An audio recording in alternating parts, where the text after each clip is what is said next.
برنامج الحكومة الجديدة، قال بأنه العمل بالعمل سيكون في تحقيق وسنلمس النتيجة، وأنه البرنامج ثري وسيحقق يعني سيخرج البلاد من الأزمة الراهنة، حتى أنه قال بأنه نحمد ربي أنه لقاو حل لإخراج البلاد من الأزمة التي تمر بها. Moi, je pense que parmi toutes les solutions qui existent, celle-ci est la moins pire, à condition que M.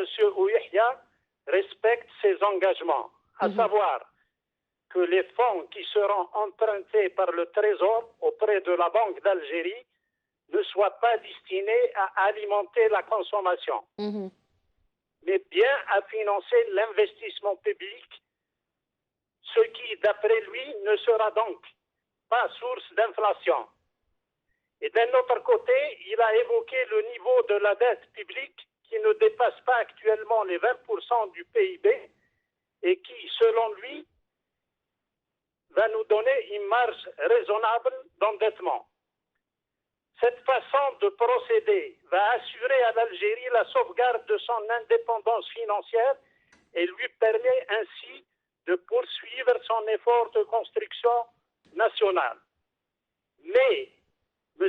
Ouyahia ne peut réussir son plan d'action que si ce dernier s'appuie sur un vrai programme de restructuration qui vise à transformer notre économie en une économie rentable, productive, dynamique, réactive, capable de produire aux normes internationales et à pénétrer les marchés extérieurs, capable aussi de se diversifier et à substituer la production nationale à l'importation, capable aussi à limiter à leur strict minimum les importations, capable aussi à instaurer une bonne gouvernance dans nos projets pour une meilleure transparence, pour plus d'efficacité et pour plus d'efficience. لكن الجزائر لم تحقق ذلك حتى في زمن البحبوحة المالية. كيف سيستطيع أحمد ويحيى تحقيق ذلك في عز الأزمة وببرنامج يعني أغلب الخبراء يرون أنه كان سطحي بخطوط عريضة فقط؟ Moi, je pense que c'est la dernière chance pour M. Ouyahia.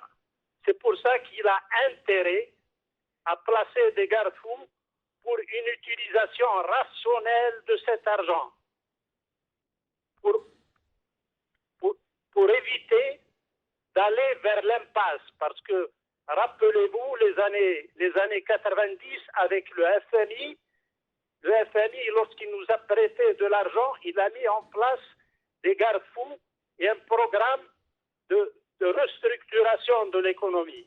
Monsieur Yahya se doit de s'appuyer sur un programme de rénovation de l'économie nationale. Et ce programme doit viser en premier lieu le système de subvention actuel, en deuxième lieu le système bancaire et financier, en troisième lieu le partenariat public-privé, en quatrième lieu l'ouverture du capital des entreprises publiques et des banques publiques. En cinquième lieu, l'adaptation de la règle 51-49 à la réalité économique du moment pour attirer plus d'investissements directs étrangers. Et bien entendu, pour terminer, l'implication de l'informel dans le développement économique du pays. Il doit trouver une solution pour impliquer l'informel dans l'économie du pays, sachant très bien que 50% de la masse monétaire est entre les mains de cet informel. نعم،